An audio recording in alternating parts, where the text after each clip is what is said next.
오늘은 추수감사주일 예배로 드립니다. 오늘 말씀의 제목은 회개의 끝에 피어나는 감사라는 제목으로 오늘 추수감사절 메시지를 함께 나누고 싶습니다.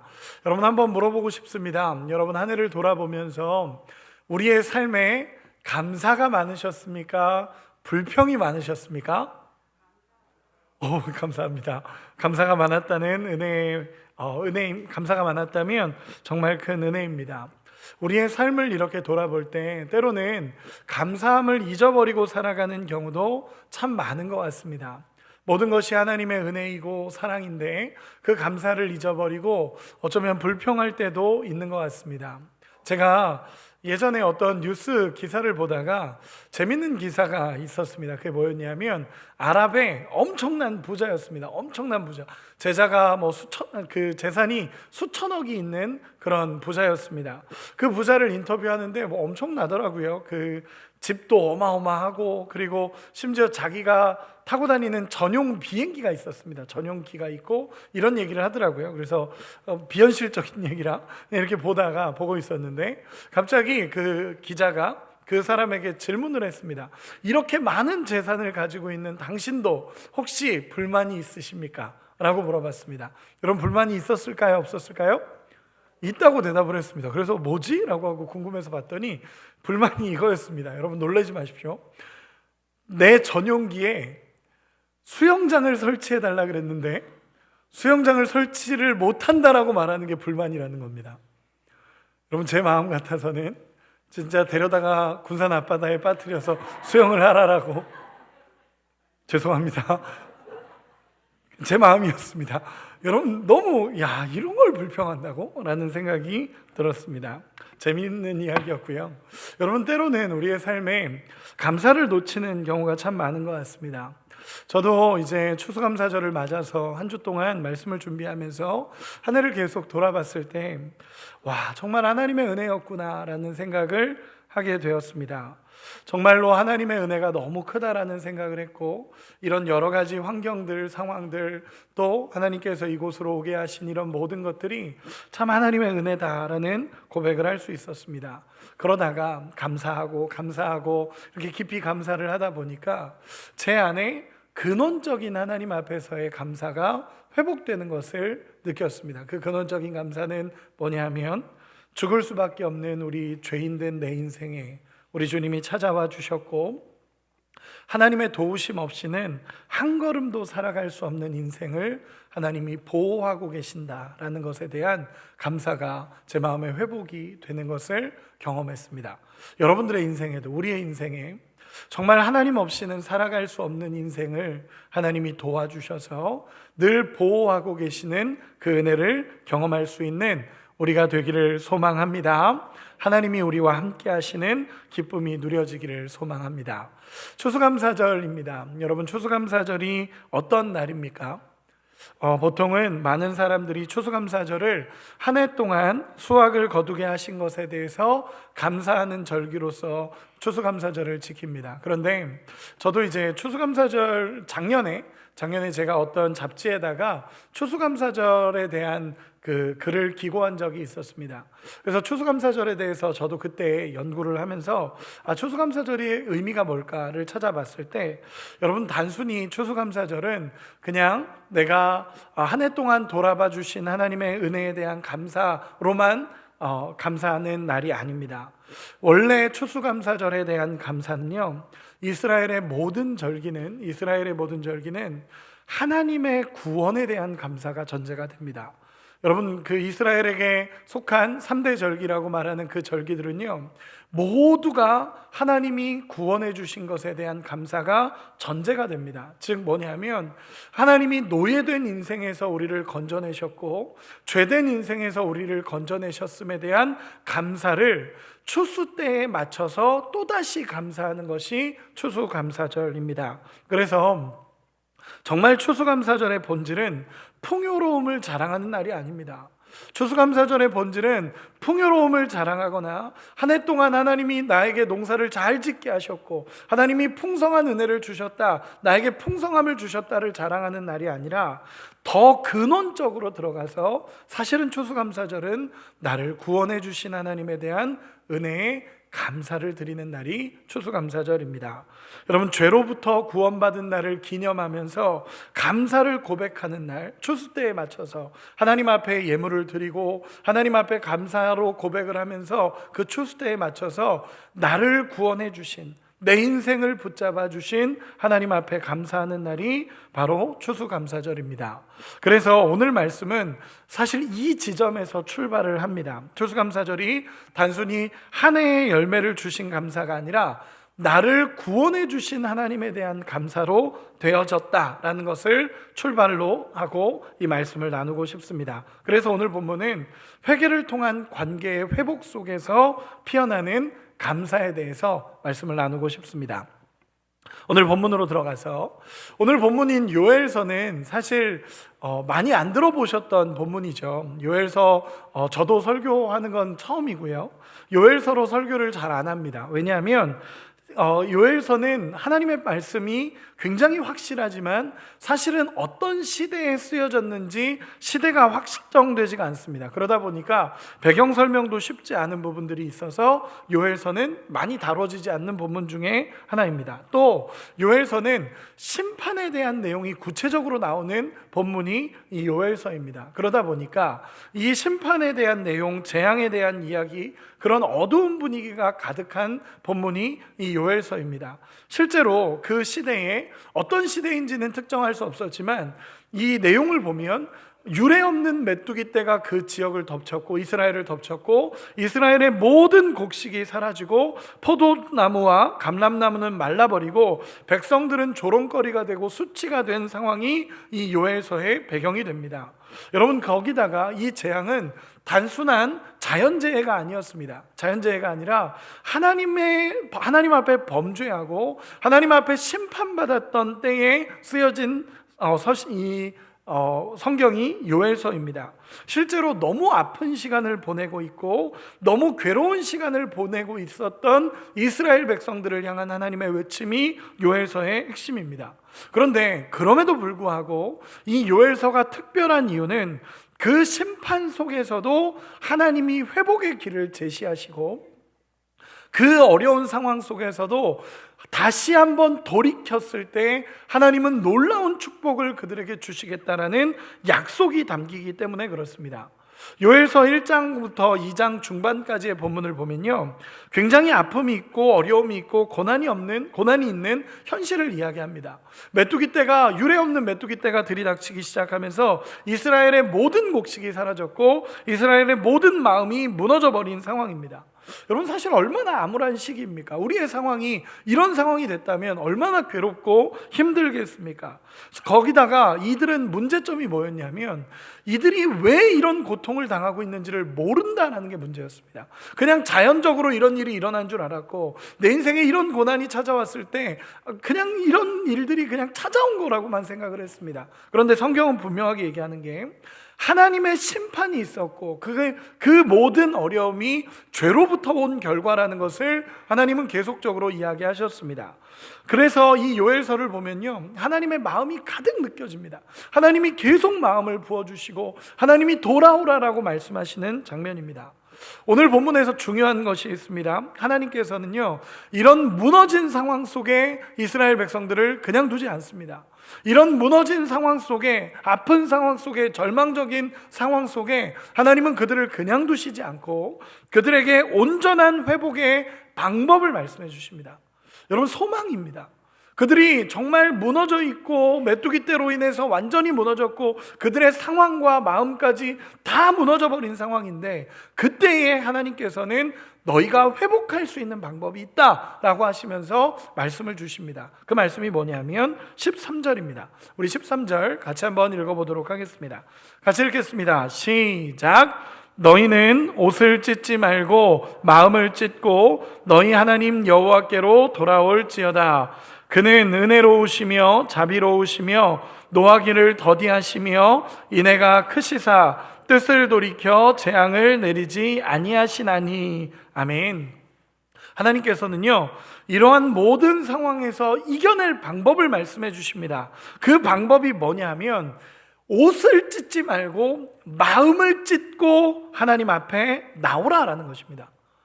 여러분, 하나님 앞에 나오라라고 하나님께서 말씀하십니다. 형식적인 회개가 아니라 마음을 찢는 회개, 상한 심령으로 하나님 힘듭니다, 이런 표현입니다. 하나님 너무 힘듭니다. 하나님 너무 어렵습니다. 하나님 내 마음을 찢고 하나님 앞에 나아갑니다. 하나님 용서를 구합니다. 하나님 회복시켜 주십시오 라고 하면서 그 마음을 찢으며 하나님 앞에 나오라는 것입니다. 그럴 때 하나님과의 관계가 회복이 되어지고 회복을 통한 하나님의 은혜가 경험될 거라는 것을 하나님께서 13절에서 말씀해 주시는 것입니다. 여러분, 저는 추수감사절의 본질이 여기에 있다라고 생각을 합니다. 여러분, 하나님을 돌아보면서 하나님 감사합니다 라고 고백하지만 진짜 감사는요, 감사의 출발은 어디냐면 하나님 앞에 회개하고 돌아서서 하나님의 백성으로 살아가는 그 은혜의 자리를 회복한 순간부터 감사의 조건이 되는 것입니다. 여러분, 하나님과의 관계가 회복되어지는 은혜가 있기를 소망합니다. 우리 옆 사람에게 한 번만 이렇게 축복합시다. 하나님과의 관계를 회복합시다. 여러분, 이 은혜의 자리, 하나님과의 관계의 회복의 자리를 경험하면요, 하나님이 주시는 복은 당연히 흘러갑니다. 하나님의 은혜를 받으면요, 은혜의 자리를 회복하면요, 하나님의 은혜는 당연히 회복된다라는 것입니다. 회개 없는 풍년이 아니라 회개하고 나면 그 풍년을 넘어서 하나님의 역사가 그의 인생에 흘러간다라는 것입니다. 그래서 우리가 정말 해야 되는 것은 하나님과의 은혜의 자리를 회복하는 것입니다. 예배의 자리를 회복하는 것이고요, 기도의 자리를 회복하는 것이고요, 하나님 앞에 엎드리는 자리를 회복하는 것입니다. 제가 목회를 하면서 참 많이 생각하고 안타까운 것은, 제가 얼마 전에 어떤 목사님 설교를 듣다가 굉장히 동감했던 부분인데, 여러분, 은혜 받을 자리에 서야 됩니다 라고 고백하고 은혜 받을 자리를 만들고 초청을 하면요, 은혜가 필요한 사람들이 와야 되는데, 제가 봐도 야, 저분에게는 은혜가 필요하다, 그래서 그 은혜의 자리를 와야 되는데 은혜 받아야 될 사람은 안 오고 은혜가 충만한 사람들은 모여지기 시작합니다. 은혜를 아니까 더 많이 모이는 거죠. 아, 이게 영적인 원리인가? 라는 생각도 하면서, 세상도 비슷합니다. 세상도요, 여러분, 도서관 가보신 적 있으십니까? 도서관 가보신 적 있으시죠? 네, 감사합니다. 대답해 주셔서. 우리는 그래도 다 도서관을 간 사람들입니다. 여러분, 가면요, 도서관 가면은 깜짝 놀랍니다. 공부를 해야 될 사람은 거기 없습니다. 공부를 더 열심히 하는 사람들만 거기에 있습니다. 여러분, 헬스장 가보신 적 있으시죠? 헬스장 가면 몸 좋은 사람만 있습니다. 저 같은 사람 거기 안 가 있습니다. 여러분, 정말로 이게 원리 같습니다. 원리 같습니다. 뭔가 이 은혜 받을 자리에 은혜를 소망하는 사람들이 모여져야 되는데 그렇지 않은 경우도 참 많다라는 것입니다. 여러분, 저는 우리 성도님들에게 정말 단호하고 강하게 외치는 건, 여러분, 은혜 받을 자리를 사모할 수 있는 여러분이 되시기를 소망합니다. 은혜를 놓치지 말기 바랍니다. 은혜를 받으면요, 감사의 조건은 하나님이 이루어 가신다라고 오늘 본문에 이야기하시는 것입니다. 그래서 오늘 본문에 보면요, 21절에 영적인 반전이 일어나기 시작합니다. 21절부터 하나님께서 영적인 반전을 이루기 시작합니다. 그래서 오늘 본문은 어떤 본문이냐면요, 21절에 우리가 읽었던 이 본문은 사실 13절에 하나님이 회개함을 외치고, 제가 성경을 연구하다 보니까 회개함을 외치고 나서 그 상황 속에서 그들이 회개하고 돌아서서 회개하고 하나님 앞에, 하나님, 제가 은혜의 자리를 회복하겠습니다, 하나님 회개하겠습니다 라고 결단하며 하나님 앞에 은혜의 자리를 회복하는 그 순간, 그때부터 영적인 반전이 일어나는 장면이 오늘 본문의 내용입니다. 즉, 오늘 본문은, 우리가 읽은 본문은 어떤 본문이냐면, 그들이 다시 회개하고 하나님, 다시 영적으로 회복하고 싶습니다 라고 고백하며 은혜의 자리를 회복한 자들에게 하나님이 어떤 축복을 주셨는지에 대한 내용이 오늘 본문의 내용입니다. 그렇기 때문에 여러분, 오늘 본문의 전제는 회개의 자리를 회복하라입니다. 그 회개가 있을 때 하나님의 은혜의 자리를 회복해서 다시 하나님의 은혜 없이는 못 삽니다 라고 붙잡는 순간부터 주시는 하나님의 축복이 오늘 본문의 내용입니다. 오늘 본문은요, 세 가지를 이야기하고 있습니다. 세 가지를 이야기하고 있습니다. 우리 21절 먼저 한번 읽어보도록 하겠습니다. 21절입니다. 시작. 땅이여, 두려워하지 말고 기뻐하며 즐거워할지어다. 여호와께서 큰 일을 행하셨음이로다. 아멘. 영적인 반전이 일어나는 구절입니다. 그 전까지는 암울하고 어렵고 회개를 외치는 구절이었는데 그들이 회개하고 돌아오자 21절부터 회개하는 순간부터 회개가 완성이 돼서 하나님 앞에 뭔가 축복을 받은 게 아니라 회개하는 그 지점부터 하나님께서 역사하시기 시작합니다. 하나님 제가 은혜를 회복하고 싶습니다 라고 말했던 그 시간부터 하나님은 그들을 축복하시기 시작합니다. 그래서 이렇게 고백합니다. 땅이여 두려워하지 말고 기뻐하며 즐거워하라. 여호와께서 큰 일을 행하셨음이로다. 이미 하나님께서 회개하는 시작한 그들에게 외치시는 것입니다. 두려워하지 마라. 이제는 두려워하지 마라. 기뻐하고 즐거워하라. 여호와께서 큰 일을 행하셨음이라 라고 이야기합니다. 여러분, 아직 그들의 상황이 변하지 않았습니다. 이제 회개를 시작했고 이제 하나님의 은혜의 자리를 시작했기 때문에 아직 보여지는 상황은 변한 게 하나도 없습니다. 보여지는 상황은 변한 게 하나도 없지만 하나님은 분명히 얘기합니다. 두려워하지 말고 기뻐하고 즐거워해라 라고 미리 이야기하십니다. 왜냐하면 하나님께서 그 음성을 듣고 일하시기 시작하셨기 때문에 이제는 그 상황을 보지 말고 환경을 보지 말고 하나님의 말씀을 믿고 즐거워하고 기뻐해라 라고 하나님께서 말씀하시는 것입니다. 그 근거로 21절 뒤에 보면 여호와께서 큰 일을 행하셨습니다 라고 얘기합니다. 너희가 기뻐하고 즐거워해라. 더 이상 두려워하지 말아라. 왜냐하면 하나님이 큰 일을 이루시기 시작했기 때문이다 라고 얘기하시는 것입니다. 여기서 큰일이란 단어는요, 원어적으로 보면 함께 묶다라는 단어입니다. 쉽게 표현해서 하나님과 우리가 묶였기 때문에 너희가 이제 두려워하지 말아라 라고 얘기하는 것입니다. 하나님과 우리를 하나님이 꽉 묶어 놓으셨기 때문에 이제는 두려워하지 말고 기뻐하고 즐거워해도 된다라고 하나님께서 선포하시는 것입니다. 그러면서 하나님은 회개하고 돌아온 그들, 은혜의 자리를 회복한 그들에게 하나님의 놀라운 축복을 약속해 주십니다. 세 가지의 축복입니다. 첫째는 우리 23절 같이 한번 읽어보도록 하겠습니다. 23절입니다. 시작. 시온의 자녀들아, 너희는 너희 하나님 너희를 위하여 비를 내리시되 이른 비를 너희에게 적당하게 주시리니 이른 비와 늦은 비가 예전과 같을 것이라. 아멘. 하나님께서 이렇게 말씀해 주십니다. 그들에게 주시는 첫 번째 축복은 이른 비와 늦은 비를 너희에게 주겠다라는 것입니다. 그것도 이른 비와 늦은 비를 적당한 때에 필요한 만큼 하나님께서 주시겠다라고 말씀하십니다. 여러분, 팔레스타인 그 지역은요, 우리나라와는 기후가 다릅니다. 그러다 보니까 우리나라는 봄에 씨를 뿌리고 가을에 거둔다면 그 팔레스타인 지역은 반대입니다. 가을에 씨를 뿌리고 봄에 거두는 지역이 그 지역입니다.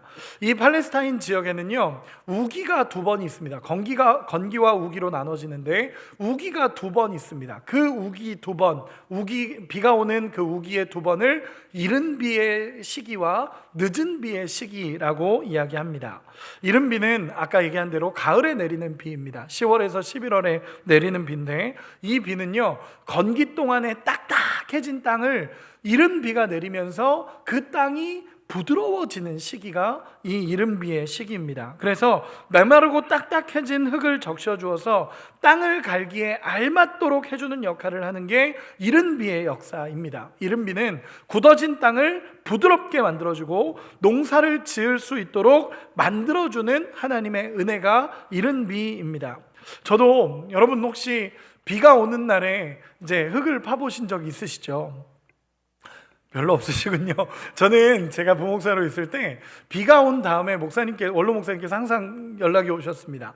비가 왔으니 땅을 파자라고 얘기하셔서 나무를 같이 심고 그랬었습니다. 그래서 목사님한테 한번 물어본 적이 있습니다. 왜 비만 오면 목사님 이걸 팝니까? 라고 했더니 비가 오면 땅이 적셔져서 땅을 팔 수 있는 충분한 모습이 된다라고 얘기해 주셨습니다. 그래서 저는 이 본문이 이해가 됩니다. 이른 비가 내리면 땅이 적셔지면서 그 건기에 딱딱하게 굳었던 그 땅이 부드러워집니다. 그리고 그곳에 농사를 지을 수 있게 됩니다.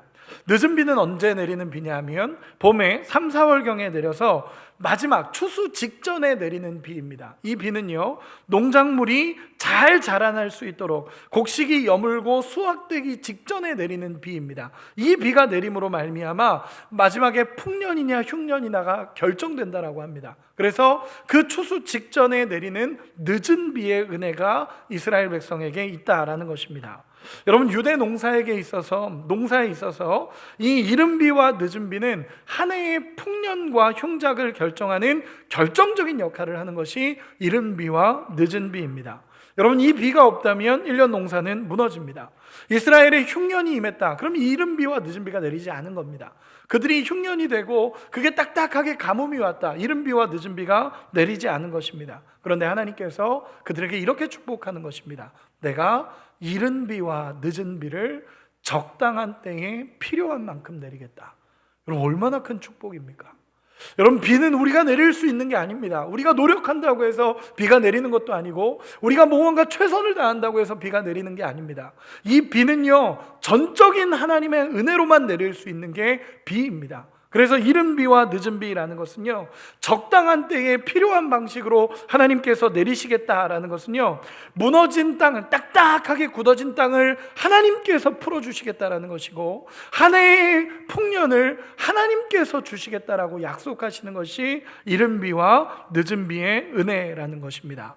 여러분, 하나님은 이렇게 얘기하시는 것입니다. 그 당시 사람들은요, 바알이 폭풍과 비를 주관한다고 믿었습니다. 그런데 하나님은 분명하게 얘기하시는 겁니다. 그게 아니라 이른 비와 늦은 비는 하나님이 주관하시는 거고, 그 모든 것을 적당하게 필요한 때에 내리는 것도 하나님이시다라고 하나님께서 말씀해 주시는 것입니다.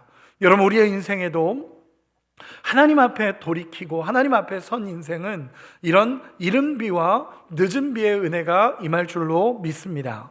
하나님이 정말 전적으로 도우시는 하나님의 이른 비와 늦은 비입니다.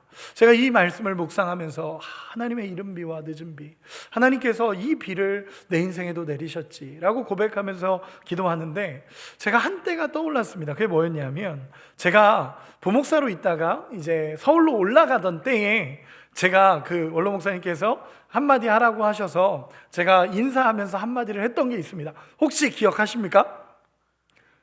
그럴 리가 없죠. 그럴 리가 없다라고 확신했습니다. 뭐냐면, 제가 그때 뭐라고 얘기했냐면, 우리 군산에서의 5년은 저에게는 회복의 시간이었습니다 라고 고백했습니다. 하나님께서 굳어진 제 마음을 이곳에 오게 하시면서 회복시켜 주셨습니다 라는 고백을 했습니다. 그리고 다시 군산으로 내려오면서 이제 담임 목회를 시작하게 될 때는 하나님이 이 말씀을 주셨습니다. 생명을 얻고 생명을 흐르게 하라. 하나님이 생명을 주셔서 이곳에 오게 하시는 거구나, 생명의 열매를 맺게 하시는구나 라는 마음이 들었습니다. 그런데 오늘 말씀을 묵상하는데, 이른 비와 늦은 비의 은혜가 지금 내게 내리고 있구나라는 마음의 확신이 드는 겁니다. 군산에서의 5년은 이른 비의 시간이었던 것 같습니다. 딱딱하게 굳어졌던 것을 회복시키시는 하나님의 은혜의 단비, 이른 비의 시간이었다면, 지금 부임하고 나서의 생명을 가지고 하나님의 생명의 열매를 맺기 원합니다라고 말하는 이 시간은 마치 늦은 비를 내리시는 하나님의 성령의 시간이 아닐까라는 것이 묵상이 되어서 오늘 말씀을 준비하면서 참 하나님 앞에 감사했습니다. 여러분, 우리의 인생에 내리시는 하나님의 이른 비와 늦은 비의 축복이 우리 가운데 넘쳐나기를 소망합니다. 두 번째 축복은 무엇이냐면, 하나님 앞에 돌이켰을 때 주시는 두 번째 축복은 모든 아픔을 회복시키시고 원수를 갚아주시는 은혜입니다. 우리 25절 같이 한 번만 읽어보겠습니다. 25절입니다. 시작. 내가 전에 너희에게 보낸 큰 군대 곧 메뚜기와 느치와 황충과 팥중이가 먹은 횟수대로 너희에게 갚아주리니. 아멘. 여기서의 말하는 메뚜기, 느치, 황충, 팥중이, 이런 것은요, 모든 곡식을 없애버린 그런 재해입니다.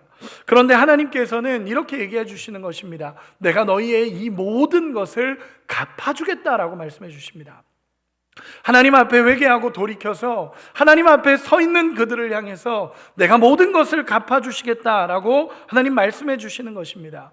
여러분, 이 곡식이 사라진 죄는요, 사람의 힘으로 해결할 수 있는 게 아닙니다. 사람의 힘으로 그 곡식을 다시 소생시킬 수 있는 것도 아닙니다. 그런데 하나님께서는 모든 것을 잃어버린 그 아픔에서 다시 내가 갚아주겠다라고 하나님께서 말씀해 주십니다.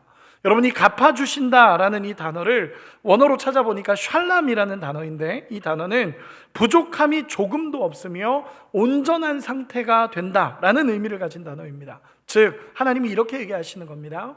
너희가 돌이키고 하나님 앞에 돌아왔으니 내가 너희의 모든 원수를 갚아줄 것이고 너희가 잃어버렸던 모든 것을 내가 채워주겠다라고 하나님이 약속해 주시는 것입니다.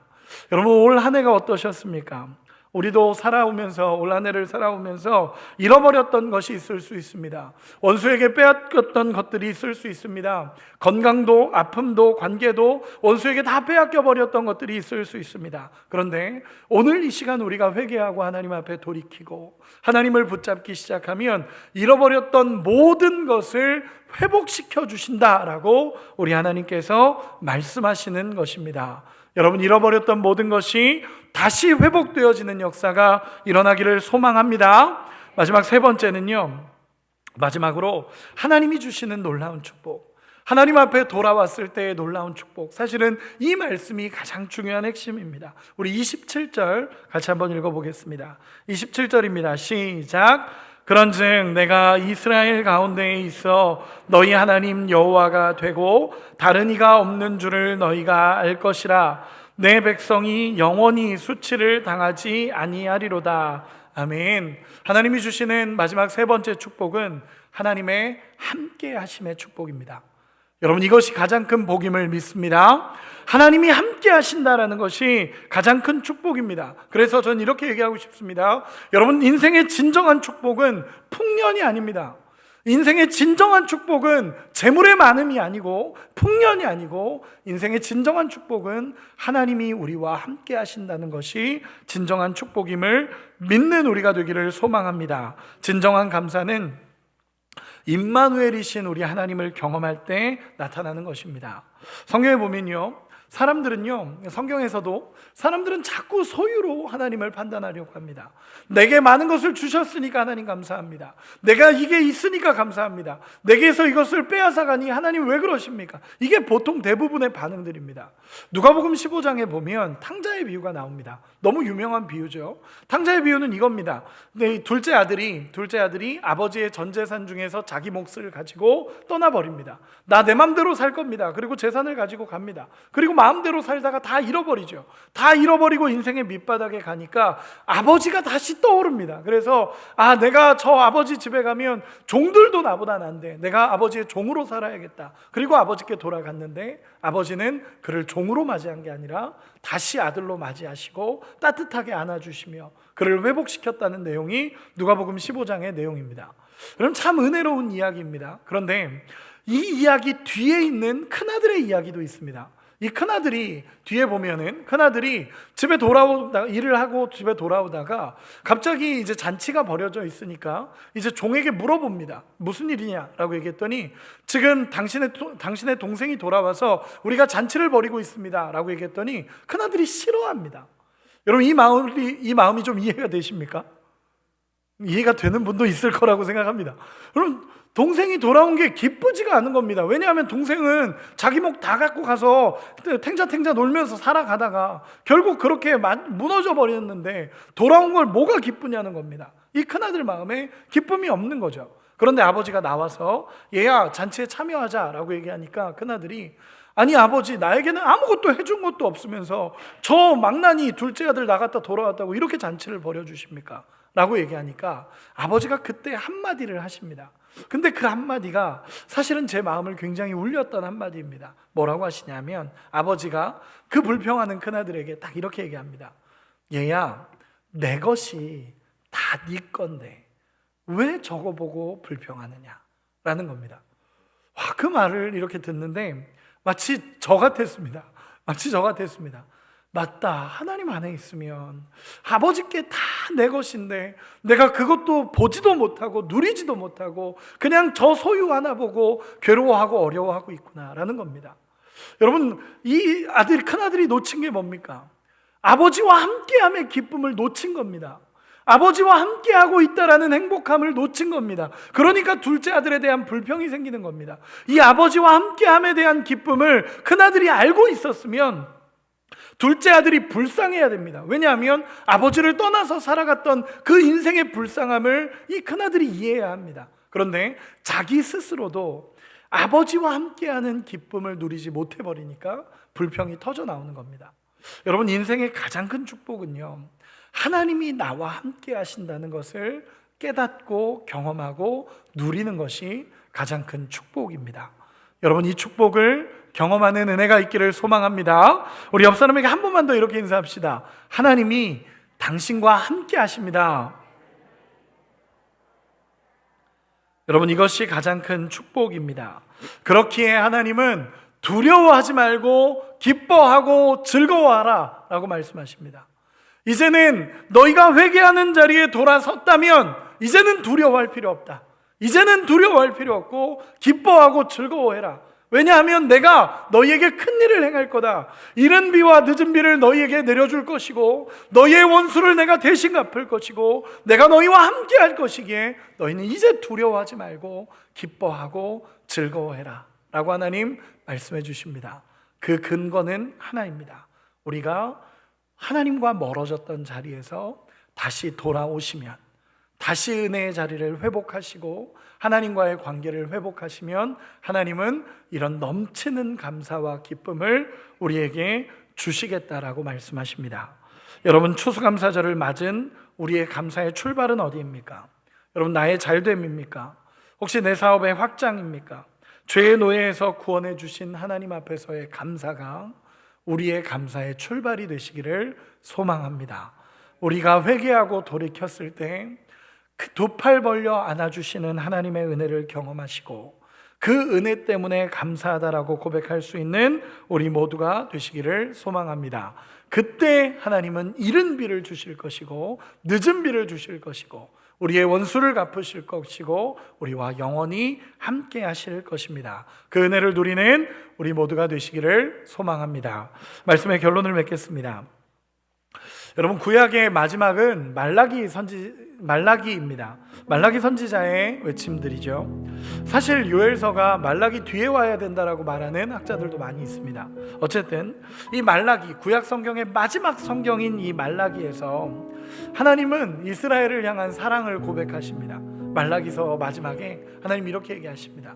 얘들아, 내가 너희를 진짜 사랑했다. 내가 너희를 정말 사랑했다. 그래서 내가 너희를 이끌었고 내가 너희를 그 죄의 노예에서 구원해냈고 너희가 그렇게 어려운 그 시간에 내가 너희를 정말 사랑해서 내가 너희를 구원해냈다라고 우리 하나님께서 사랑을 고백하십니다. 여러분, 그때 이스라엘 백성들이 어떻게 반응하는지 아십니까? 정말 안타까운 반응을 합니다. 뭐라고 하냐면 하나님이 언제 우리를 사랑하셨습니까? 하나님 언제 우리를 사랑하셨습니까? 하나님, 우리 힘들었습니다. 하나님, 우리 가난했습니다. 하나님, 우리 어려웠습니다. 하나님이 언제 우리를 사랑하셨습니까? 라고 이야기합니다. 여러분, 하나님 마음 찢어지는 이야기를 이스라엘 백성들이 막 쏟아냅니다. 그러면서 그 다음에 하는 얘기는 더 가관입니다. 뭐라 그러냐면 나 이제 하나님이 아니라 하늘의 여왕을 찾아갈 겁니다. 우리를 부요하게 해줄 바알신을 찾아갈 겁니다. 하나님은 하나님 믿었는데 별거 없던데, 하나님 믿었더니 가난하고 하나님 믿었더니 어렵던데 나를 더 부요하게 해줄 신을 찾을 겁니다. 하늘의 여왕을 찾아갈 것입니다 라고 하며 하나님의 마음에 대못을 받는 이야기들을 합니다. 여러분 한번 물어보고 싶습니다. 여러분이 하나님이시라면 이때 어떻게 하시겠습니까? 이놈의 이스라엘 백성, 이놈의 백성들을 어떻게 하시겠습니까? 저는 보면서 이건 진짜 장난이 아니구나, 이 사람 진짜 혼나야 되겠다 라는 생각을 저 개인적으로는 했습니다.